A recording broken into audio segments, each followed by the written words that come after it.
abrupt shift in temperature, huh? So what do you call a small pepper in the fall? A little chili. Between Nate and I, this is. I was already going to tell that dorky joke before you told yours. And gosh, Soulshine, really, that's what a privilege, and feels like also a heavier responsibility to get up to talk after a performance like that. Thank you. Amazing. So each of us moves through life viewing the world around us through a set of beliefs that we've taken in, a set of assumptions that we're accepting. This lens, it influences literally all of our perceptions. It influences our values.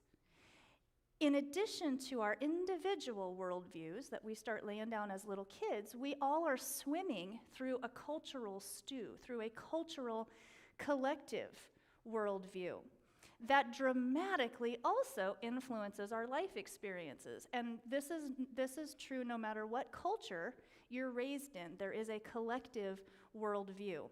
And this becomes programming that we overlay on virtually everything that we experience. And it's often either unconscious or subconscious, but it has tremendous influence over our levels of peace and happiness or lack thereof. Now, one of the most intriguing things about worldview is that some of it's true and some of it's not. Just because we believe a thing doesn't necessarily mean that it is actually truth. And the more aware we can become, especially of those sub and unconscious beliefs, the more agency, the more control we can have over our experiences in our own individual lives, and also over our ability to shape society. Now, today I'm going to talk a little bit about the cultural worldview that we share, mostly in this culture that we're in together, and then I'm going to bring it down into our personal worldviews and mindsets. The worldview that currently dominates most of humanity is Western consumerism. That's an actual ideology.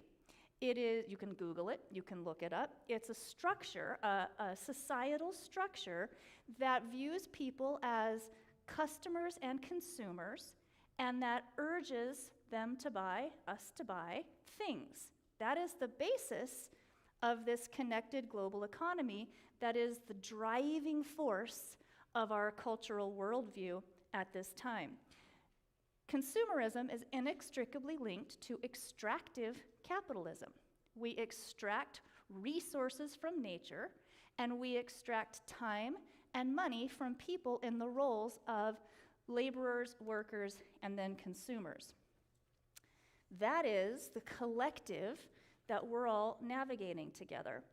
And this kind of extractive capitalism is designed to mostly benefit the people who already possess the wealth and who own the means of producing all the products that we are showered with. And of course, you all know, part of that culture, that collective mindset that we're in, is a really, really powerful, subtle, sophisticated marketing industry that continuously feeds us the story that we need more stuff, that we're going to gain more fulfillment, more happiness through material possession. And we are all, even those who are aware of this and try to resist it, we're susceptible to it because evolutionarily, our brains are wired to it. It is literally related to the fight or flight type of hormonal structure that we developed as we were moving along as a species in the form of evolution. There is proven to be that we will actually have a hit of the feel-good chemical dopamine when we make a purchase, even when we know we're going to have buyer's remorse afterwards. And anytime you have repeated dopamine hits, that can become addictive or at very least habitual. This is what we're navigating together. Western consumerism consistently tells us stories like more stuff is always better. You're going to be way sexier, way cooler if you buy that new car or that new cell phone or that new fill in the blank, that new outfit.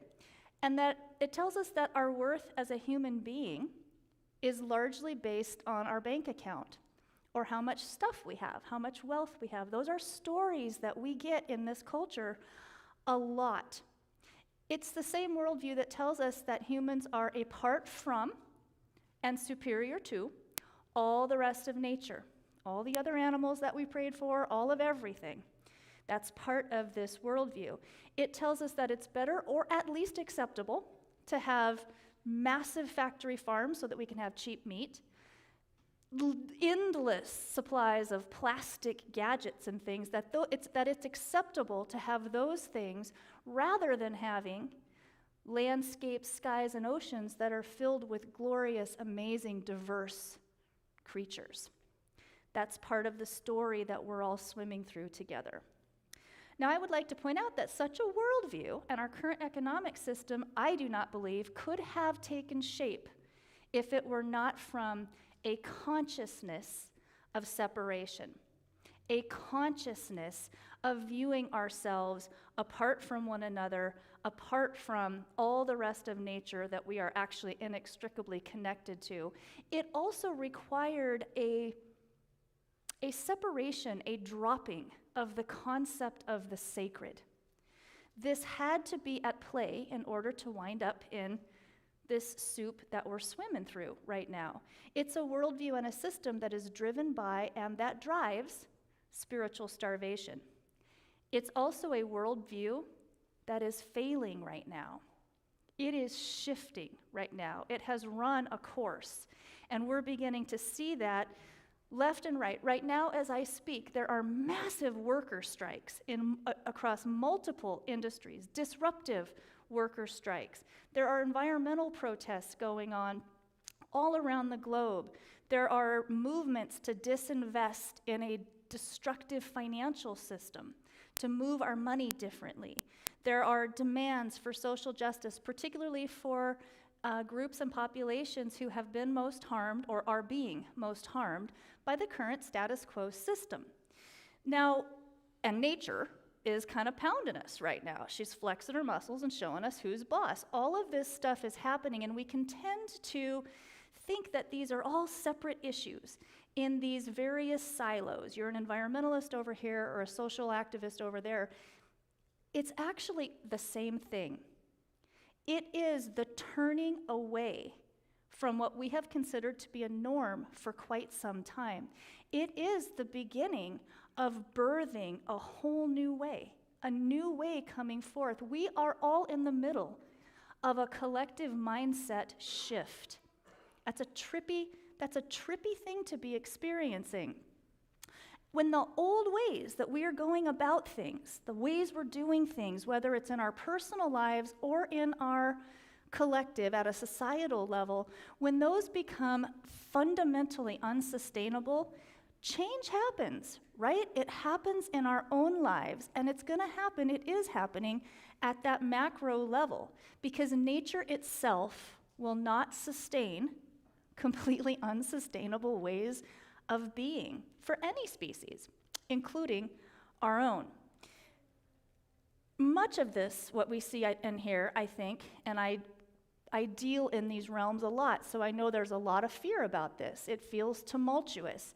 It does feel scary. It adds to a sense of uncertainty, not really knowing what's coming.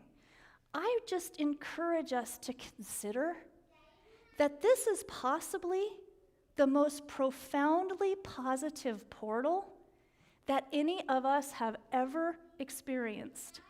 Right now, these pressure points, nature doesn't evolve until a species hits a pressure point and needs to adapt, needs to make a shift, as was prayed about earlier.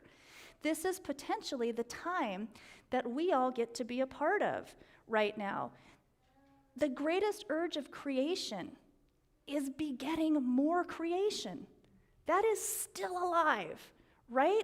The mind of God is not about diminishment. And I say mind with a capital M. This divine mind that we are all a part of is not about contraction or diminishment. It's about expansion and creation. It's about beauty.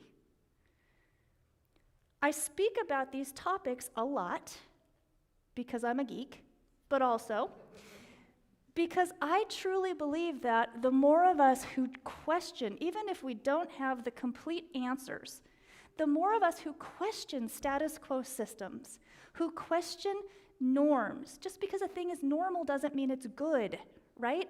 The more of us who do that, and the more of us who, as much as we can, while we are in a system, do what we can to not just blindly perpetuate an unhealthy system, the more of us that do that, I think the more quickly and peacefully and wisely we will make this evolutionary transition that we are in the midst of. Now, you know, I have always loved post-apocalyptic stories. And I think initially part of it was because I thought I was kind of a badass. You know, I'm strong and I'm fit, and I thought I would do pretty well in a dystopian survivalist setting. It was a little fantasy I was playing for myself. Now I'm 56, and I got a lot of hard miles and hardware in this body, and I've co-created this little life that I love and is peaceful, and the whole survivalist dystopian thing does not seem so good to me now. You know, I mean, they are very unlikely to have wonderfully fun dog agility competitions in a truly apocalyptic setting, right? So I've shifted my thinking about that a little, but I'm still really drawn to those stories. And that's because the deeper aspect of it is, for whatever reason, from as early as I can remember, I have always sensed the insanity in the current worldview. It's like I could kind of see behind a veil, and I wanted something better. I am now, because I do think our stories are so important, I have recently gotten lit up by this idea of beginning to develop a sort of post-apocalyptic story. What's this going to look like when we actually start redesigning civilization in a really beautiful way? That's going to happen. That story just doesn't get told. All the post-apocalyptic stories and TV shows and everything else, they're all about the violence. They're all about the dog-eat-dog scenario, which I'm going to get to in a minute. That's an assumption. I don't mean it, Zeke. Zeke knows that. That's all right. There are two storylines that thread through this Western consumerism worldview related to what I was just speaking about. One is that there's not enough, that everybody can't have enough. That's what drives craziness, like stockpiling toilet paper during COVID. The other one is that human nature is bad and violent. And virtually every post-apocalyptic tale tells that story. But what if it's not true? I have recently been reading the book Humankind, and I so recommend it. Reverend Jane, our senior minister, was recommending this months ago. The author is basically challenging this assumption that basic human nature is dark and violent, and he's doing it in an incredibly well-documented, evidence-based way. He's not just putting out speculation. And if you think about it, like, he gives a lot of examples that when large-scale disasters hit, we often see the most noble aspects of humans, right? People risk themselves for others. We open our homes to strangers. I am going to share 3 super quick examples of where I have personally experienced that. Decades ago, I was living up in Washington State, and we were in a big flooding event in the watershed that I was in. My own little mobile home in the mobile home park was safe, but just a couple miles down the way, it wasn't. And I was working construction at the time, and I'd been dealing with a lot of this water. I was cold, I was tired, I was wet, whatever. It was, cold outside.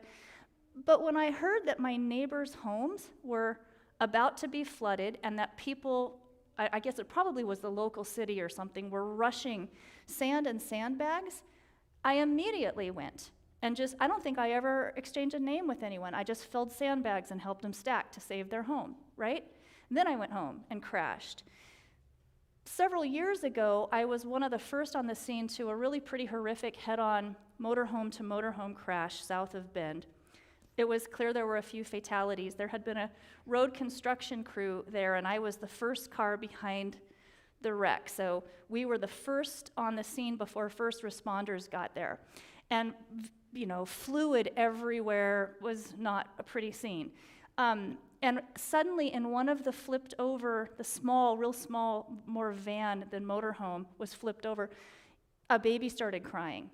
And without even thinking about it, I said, "There are babies in there!" And the construction, all of us jumped in. And afterwards, we only realized we were wading through gasoline and everything else as we were in there pulling through things and getting these two little kids out. They were fine, by the way, which was really great. And then, I think many of us experienced during COVID, in all of that early fear and early uncertainty, many of us started reaching out to neighbors that we hadn't before, or checking in on our elderly friends. And in my experience, speaking from the I wasn't really thinking in any of those times. It was a feeling. It was an innate nature of compassion and wanting to help. I think that is more true nature, true human nature, than what Hollywood often portrays. This book, Humankind, gives this really cool, juxtaposed story. So how many of you have read Lord of the Flies or had to read Lord of the Flies in school?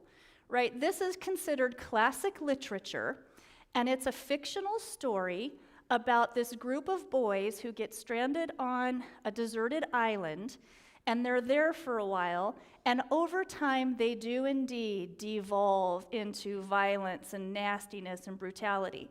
Well, the author of Humankind started questioning that story because he did some research on the author of Lord of Flies, who happened himself to have a pretty dark outlook. This guy has found a real-life Lord of the Flies example. A number of years ago, a group of boys on the island of Tonga, which is way out in the ocean off of Australia and New Zealand, they got a little mischievous and they stole a fisherman's boat, and they were going to sail it to eventually New Zealand is where they were headed. And I think it was 8 boys all total. Within just a day or two, they got hit by a storm, totally didn't know what they were doing, broke the mast. They were adrift on the ocean for 8 days, and then they bumped into a little island. It's now called the island of Ata. It is considered, A-T-A, it is considered uninhabitable. And they were there for a year.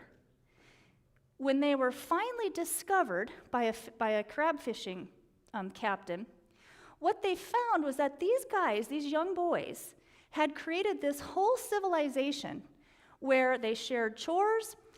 At some times, some got water. They swapped chores out. They had a very organized system going. They actually had one guy that broke a leg really badly, and they figured out how to take care of him as best they could. And when they would fight, when they would have conflict, because we humans do, they had agreed upon a system where the 2 or however many the kids that were in conflict would go to the opposite sides of the island for a set period of time, and then others would eventually go and get them, and they'd bring them back and talk through it and sort it all out. They instinctively knew that they needed to be cooperative and collective, and they remained friends through the entire rest of their lives. That is the true Lord of the Flies story. Yeah. I think it's hard sometimes to recognize the scale of system and mindset change that we're in, because it's like that old cliche, you can't see the forest through the trees, because there is so much going on. But I believe staying open to the awareness that we are in a profound and profoundly positive and profoundly necessary collective shift is incredibly useful. Systems change happens to be one of my professional way pre-minister days, professional areas of training and expertise. And one of the almost universal constants about system change is it usually doesn't happen in just a smooth, linear way. There are usually aspects, elements of the old system that bulk, that dig in, that don't really want things to change. And I think we're seeing that in our society right now. We're seeing some old remnants that are digging in, right? It's good old boys and good old gals who either want things to stay as they are or even potentially go back. They are the minority. Overall, they are the minority. More of us, most of us, want something better than that. Don't you? And can't you feel the possibility for that? That's a critically important thing because our news doesn't show us that possibility very often. Those are, and I'm a news junkie. I'm not saying don't do it, don't view it, but be smart in how we do it. What if we navigate these bumpy system change times we're in? What if we do this by coming together like the boys on that island, knowing that cooperation is really a survival instinct, knowing that goodness is our nature and that it just feels better? What if we navigate this, come through it with a consciousness of oneness and some hope? What if this actually turns out, what if all of this tumult actually turns out to bring out the best in us, which is usually what happens when we're in a collective crisis? There are a few fringes who may go off looting, but most of us come together to help. Why would it be any different now in this system change that we're in?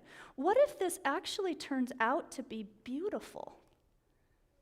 I think the more we can hold to Jim's beautiful prayer, the more we can hold open that possibility without just being ostriches putting our head in the sand, the more likely we're going to get through it in an empowered and beautiful way. You know, imagination is one of Unity's 12 spiritual powers. I speak about those every so often. So often humans use our imagination to torture ourselves, right? What if this is actually a wild, crazy, precious, precarious time when our imagination can help us create a genuinely beautiful world? That possibility exists. Now, a collective worldview is, of course, made up of individual worldviews or mindsets. And if some of you are thinking as I'm speaking, wait a minute, I don't really hold those values of Western consumerism, I feel the same way. I do, and I believe there are people in this room who are already challenging this and who are pretty far outside the norm on that in a really great way, in my opinion. And yet we are still in a system. And that's why I share it, because I know I'm not telling many of you anything you don't know. I'm just hopefully giving a little pep talk for us to continue to go deeper and to question harder and to ask, why am I buying that? Why am I looking toward this, right? Not to beat ourselves up, but just to awaken a little more fully each moment.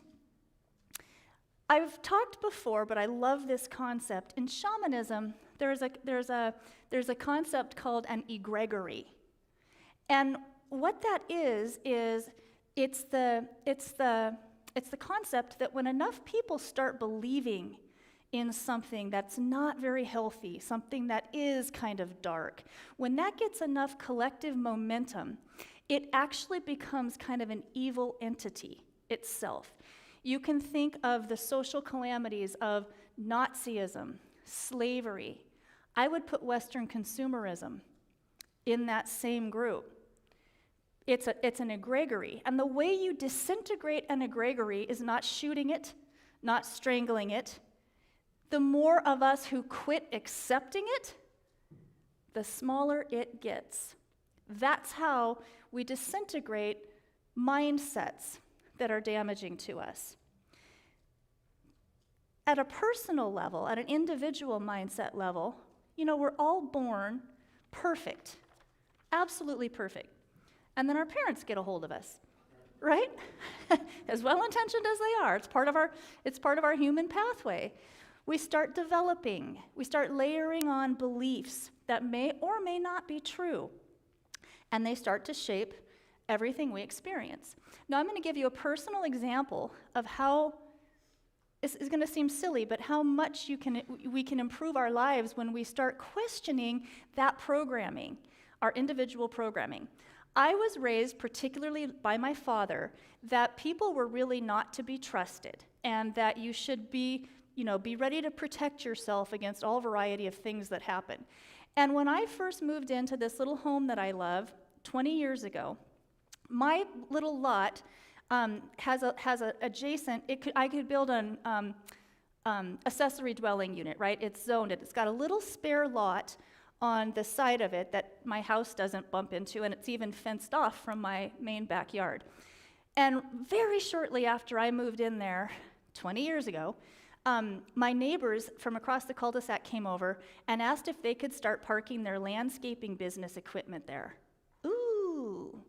Everything in my programming was like, I could hear my dad saying, what if they back into the fence? What if they break their equipment and blame you? What if they won't? All of that, but I had already started questioning those knee-jerk programmings, and my old dog Elkie had already taken a real shine to these people, and they have her to thank. I have her to thank, because letting them start to use that lot that I wasn't really using is one of the best moves I've ever made in this life. These people have now become my non-DNA parents, or my non-DNA, non-DNA family, more like a brother and sister. I have non-DNA parents, that's not these two. They take care of me, they take care of my dogs, they take care of my whole pack. I know for sure if they were to break anything of mine, I'm going to get it back in better shape than I ever would have. That willingness to question and to trust and to expand was incredibly transformative and paid back way beyond tenfold. Do you hold the beliefs that you're limited? Do you believe you should have done this thing or that thing or that thing at some previous point in your life? Do you believe you don't work hard enough to really get what you want? Do you believe that all the bad stuff that's happened to you is just too much to overcome in this lifetime? Do you believe that you're not very important in the grand scheme of things? And do you believe people can't be trusted? These are just some ideas I throw out there. Do we believe we have to struggle so that we'll grow? We have a lot of us martyrs in the spiritual movement, don't we? That's a common thread. I've heard a lot. I've had it myself. Do we believe that any of those things are true? Do you know for sure that any of those things that may have resonated with you about yourself right there are true? Do you know for sure that they're true? I would offer you don't. We can't, not really. We just choose to believe them. What if we believed I am a powerful spiritual being way beyond the confines of this body? What if we really believed that? What if we believed I am important to every single being I interact with? I am beautiful. I am enough. I am, as that song we sing, I am truly, in fact, holy. And life is good, human nature is good and kind, and the future is going to be beautiful. Your beliefs are your beliefs, and you are the only one who can change them. And you also are the only one who has the power to do so. A Course in Miracles says one of the most empowered statements we can make is, I know nothing. Because it opens up space on the altars of our minds for truth to flow in. As we gain more and more awareness and agency over our beliefs, our mindsets, our worldviews, we can fundamentally make our lives for the better and make our world better. Much love.